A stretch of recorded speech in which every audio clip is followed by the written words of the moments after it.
जठराच्या पिशवीमध्ये भरपूर प्रमाणामध्ये साठून राहिलेल्या चिकट, आंबट, कडू, तिखट व गरम स्वरूपाच्या आम्लपित्ताच्या मटेरियलचे प्रेशर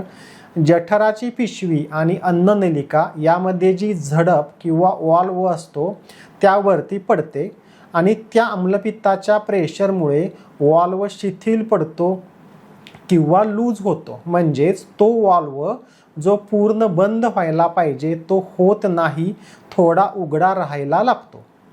त्यामुळे मग जठराच्या पिशवीतील आम्लपित्ताचे मटेरियल जठर आणि अन्ननलिकेमधील वॉल्व अर्धवट बंद किंवा उघडा राहिल्यामुळे उलट वरच्या दिशेने अन्ननलिकेमध्ये येते, ज्याला आपण GERD म्हणजेच ॲसिड रिफ्लक्स म्हणजेच गॅस्ट्रोइसोफेजियल रिफ्लक्स डिसऑर्डर असे म्हणतो.